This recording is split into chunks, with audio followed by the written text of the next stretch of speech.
Se você trouxe a sua Bíblia, abra ela no Evangelho de Marcos, no capítulo 5.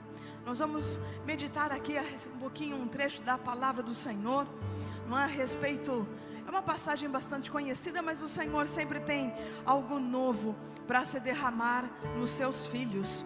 Glória a Jesus, amém? Você veio disposto para a casa do Pai? Fala assim, amém. Fala assim, eu vim aqui para derramar o meu coração diante do Senhor. Fala assim, Senhor, ministre na minha vida, pois eu tenho fome e sede de Ti. Aleluia. Então vamos lá, Evangelho de Marcos capítulo 5, nós vamos começar a ler a partir do 24, que diz assim: Jesus foi com ele, e uma grande multidão o seguia e o comprimia, e estava ali certa mulher, que havia 12 anos, vinha sofrendo de hemorragia. Ela padecera muito sob os cuidados de vários médicos, e gastara tudo o que tinha, mas em vez de melhorar, piorava. Quando ouviu falar de Jesus, chegou por trás dele no meio da multidão, e tocou em seu manto, porque pensava, se eu tão somente tocar em seu manto, ficarei curada. Imediatamente cessou a sua hemorragia, e ela sentiu em seu corpo que estava livre do seu sofrimento. No mesmo instante, Jesus percebeu que dele havia saído poder, e virou-se para a multidão e perguntou: quem tocou em meu manto? Responderam os seus discípulos: vês a multidão aglomerada ao teu redor e ainda perguntas, quem tocou em mim? Tipo assim, Jesus, acho que você não está falando coisa com coisa, porque está todo mundo te apertando, e você quer saber quem foi que tocou no teu manto? Mas Jesus continuou olhando ao seu redor, para ver quem tinha feito aquilo. Então a mulher, sabendo o que tinha acontecido, aproximou-se, prostrou-se aos seus pés, e tremendo de medo, contou-lhe toda a verdade.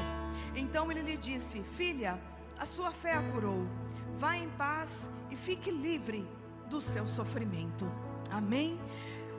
Entenda que naquele tempo, além das mulheres não terem vez, não é? Então, pessoas que estavam em sangramento, elas eram consideradas imundas. O lugar aonde elas estavam, quem tocasse nelas, ou se elas tocassem em alguma coisa, em alguém, aquilo se tornava imundo. Então aquela mulher, a Bíblia narra que ela estava já nessa situação há 12 anos. Então imagina o sofrimento, a sua fraqueza física, diante da enfermidade que ela estava enfrentando. Mas aquela mulher, ao ouvir falar de Jesus, ela propôs algo no seu coração, que era o quê? Se eu tão somente tocar em Jesus, eu ficarei curada. Entenda que nós acabamos de ler o quê? Que uma multidão apertava Jesus, amém? Amém? Só que quem tinha sido curado por apertar Jesus? Ninguém. Aquilo que aquela mulher fez, ela rompeu o novo, porque até então, aquele tipo de cura nunca tinha acontecido. Foi a primeira vez. Tudo que as pessoas esperavam era que Jesus tocasse nelas, era que Jesus olhasse para elas, que Jesus dirigisse a palavra, que Jesus as tocasse. Mas nenhuma daquelas pessoas que estavam comprimindo Jesus, que estavam apertando Jesus, teve essa fé de simplesmente declarar: se eu só tocar nele, eu vou ser curada. Aquela mulher, ela rompe um ciclo, ela começa uma nova forma, ela rompe um sobrenatural que até então nunca havia acontecido. Entenda que quando Jesus pergunta: quem é que me tocou? Ela treme de medo, por quê? Porque ela sabia que uma pessoa impura não podia tocar em outra pessoa. O impuro, ele tinha que chegar no meio dos lugares e começar a gritar que era impura, e as pessoas se afastariam. Ela não fez isso, ela não seguiu esse protocolo. Por quê? Porque ela nutriu no seu coração o quê? A fé. Se eu tão somente tocar no Senhor. Muitas das vezes a nossa maior dificuldade é que ainda estamos presos a um espírito de religiosidade. Eu tenho que orar de joelho, eu tenho que fazer determinada coisa. Não, para que determinada coisa aconteça sobre a minha vida, para que eu seja curado, para que eu seja salvo, para que eu seja liberto, o Senhor precisa vir com o seu cajado e tacar na minha cabeça. Aí eu sei que eu então estou transformado. Aí a gente está vivendo que nem o Gideão viveu, que o Senhor manda o seu anjo para falar com ele de que ele ia libertar o povo. e ele faz aquela oração de pouca fé, que ora o quê? Senhor, se o novelo tiver molhado e todo o resto tiver seco, molhado do orvalho, e todo o resto tiver seco, é porque o Senhor está falando comigo, é o Senhor mesmo. Aí vai e acontece o quê? Exatamente isso. O novelo está molhado do orvalho e toda a terra está seca. Mas fala assim, a pouca fé faz o quê? Ele testar Deus de novo. Não, Senhor, agora vamos fazer o contrário. Se o novelo estiver seco e toda a terra estiver molhada do orvalho, então tá bom. O que foi que aconteceu? Exatamente isso. Sabe por que a gente não obedece na primeira vez? Por que a gente fica, não, Deus tem que confirmar 3 vezes. Quem disse que Deus tem que confirmar 3 vezes?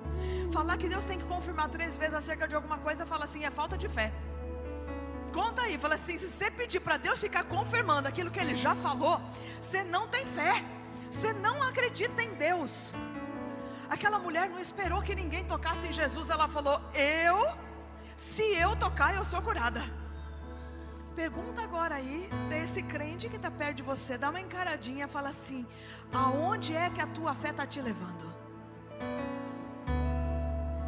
Porque pode ser que a gente não esteja saindo do lugar, porque ainda a gente está fazendo essa oração, Senhor, confirma a palavra do teu servo.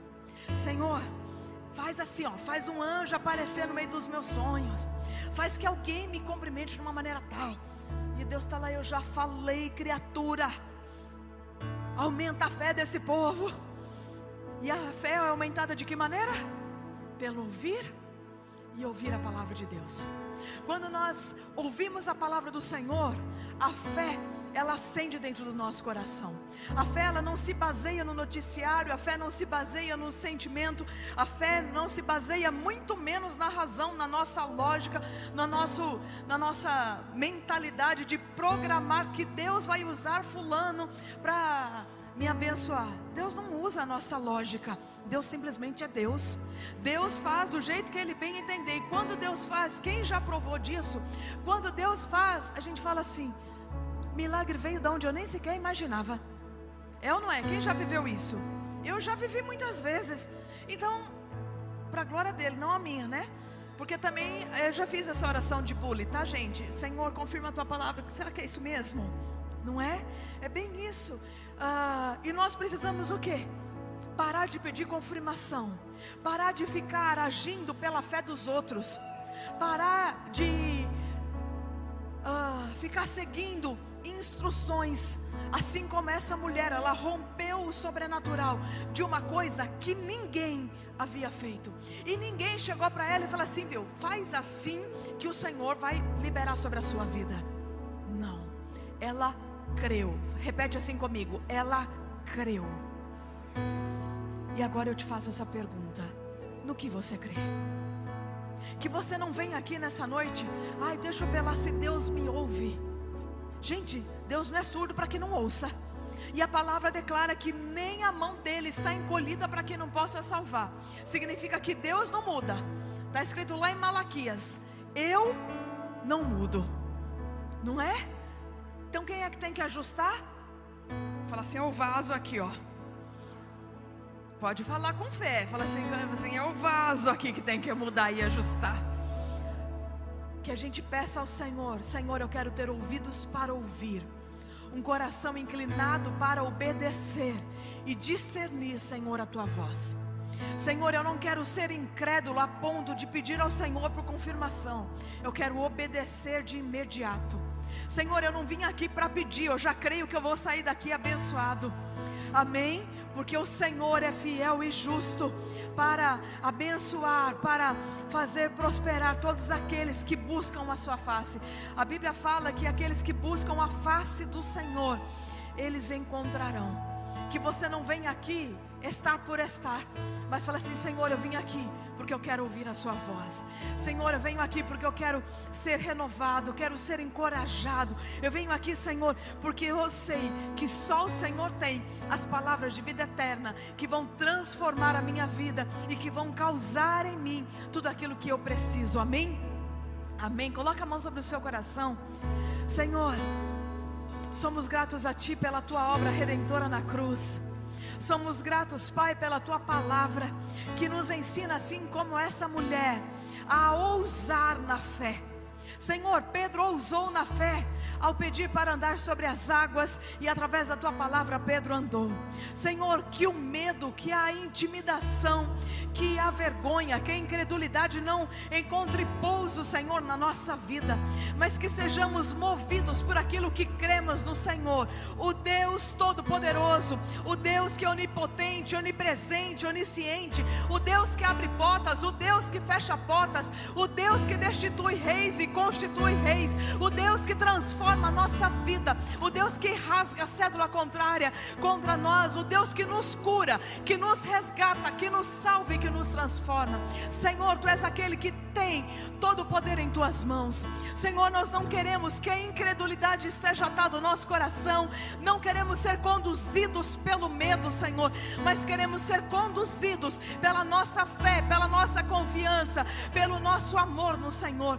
Nos ensina, Senhor, dia após dia, a trilharmos os Teus caminhos. Firma, Senhor, os nossos pés sobre as rochas, sobre a rocha, e alinha, Senhor, o nosso pensamento, que o nosso pensamento sejam os Teus pensamentos, Pai, acerca de nós. Nós rejeitamos tudo aquilo que não provém do céu para as nossas vidas, tudo aquilo, Pai, que não provém do Senhor.